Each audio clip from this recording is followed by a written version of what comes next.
Bonjour, je me présente, Eric Renard de la société Obio Environnement. Aujourd'hui, on va parler des entretiens des systèmes d'assainissement compact, des filtres compacts et des microstations d'épuration pour tout simplement vous aider à contrôler vos systèmes 1 à 2 fois par an, hormis le prestataire. Mais comme ça vous aidera à anticiper les problématiques d'odeur, les problématiques de colmatage de vos assainissements.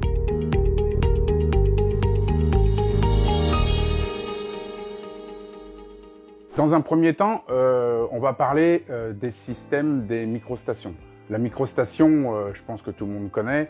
On a différents types de microstations, mais la base, c'est un compresseur. On fait de l'injection d'air dans des cuves.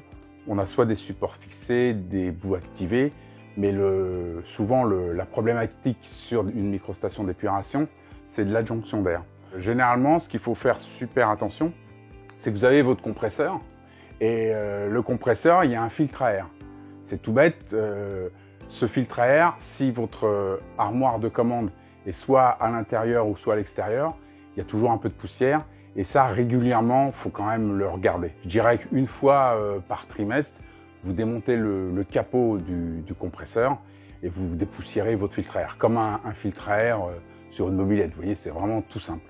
Et ça, avec ça évite que votre compresseur puisse fatiguer et par la suite mettre moins d'oxygène dans votre station et susciter des odeurs. Pour reparler des microstations, la chose la plus importante et le signe avant-coureur qui pourrait vous dire que votre microstation n'est pas dans une forme optimale, c'est les odeurs. Si votre microstation et que vous commencez à avoir des odeurs, c'est pas normal.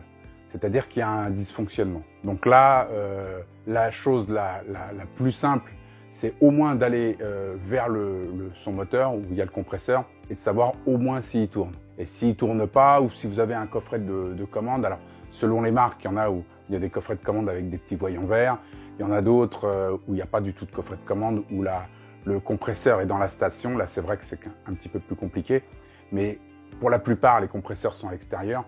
Donc, assurez-vous si déjà c'est pas débranché ou disjoncté, et de là, vous faites les opérations nécessaires. Et si effectivement vous trouvez pas, vous appelez la société qui gère l'entretien de votre station, qui viennent vous trouver la solution.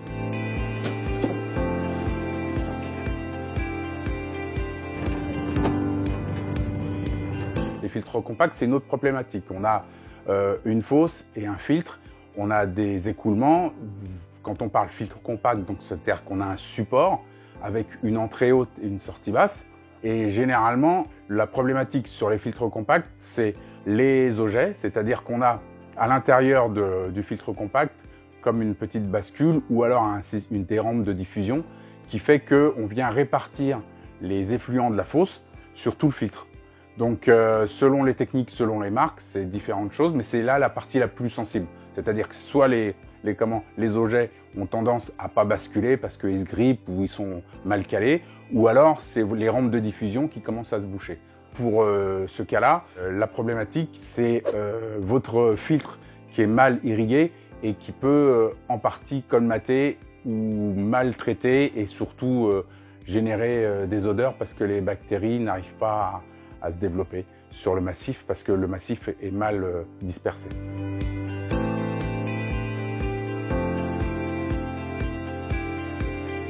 Généralement, sur les filtres compacts, vous avez deux types de filtres. Vous avez les filtres sortie basse, c'est-à-dire que vous avez l'entrée haute de la fosse, l'arrivée dans le filtre en entrée haute et la sortie en bas du filtre. Et là, dans ces cas-là, c'est les sorties sur les filtres compacts, c'est généralement entre 1,20 m et 1,60 m selon les marques de filtres. Donc soit ça part en gravitaire et là vous n'avez pas de pompe. Mais les 3/4 des systèmes de filtres compacts ont des pompes à la sortie. C'est-à-dire qu'on les appelle les filtres compacts sortie haute. Donc il y a une pompe. Et là c'est très délicat. C'est-à-dire que vous avez une pompe qui reprend vos effluents traités en bas du filtre pour les remettre soit au fossé, au réseau d'eau pluviale. Le souci c'est que si votre pompe est disjoncté, ne marche pas, le flotteur se coince ou quoi que ce soit, et ben vous ne pouvez plus tirer la chasse d'eau parce que tout votre système est en charge. Donc ça, c'est quand même quelque chose qui est important. Et je pense que vous, en tant que propriétaire de votre système d'assainissement, ce qu'il faut, c'est regarder ça au moins une fois tous les 6 mois.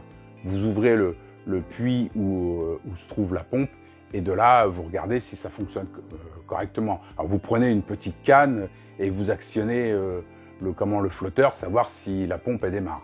Et si vous voulez avoir un système d'assainissement qui soit pérenne et que vous ne soyez pas embêté, il faut que, entre guillemets, vous regardez votre système au moins entre 2 et 3 fois par an. À part, effectivement, le service d'entretien du prestataire. Hein, ça, c'est vraiment 2 choses différentes. Dites-vous bien que c'est votre assainissement. C'est quand même important que votre système soit optimum et que vous ne soyez pas embêté régulièrement, soit à avoir des colmatages ou généralement ça se trouve toujours comme ça, période de fête, on a de la famille qui arrive et là ça tombe en panne. Et là c'est dramatique pour tout le monde.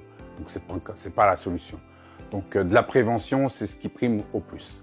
Je peux que vous inciter à réaliser ces petits entretiens tout simples sur vos assainissements. Sachez que si vous avez effectivement par la suite des questions, vous pouvez aller sur notre site www.obioenvironnement.com. Je ferai un plaisir de répondre à toutes vos questions. Pour le prochain épisode, on va parler des postes de relevage. Des postes de relevage qui se trouvent avant votre système d'assainissement et après votre système. Et effectivement, les petites interactions qu'on peut avoir avec les pompes pour pouvoir les entretenir correctement et surtout simplement.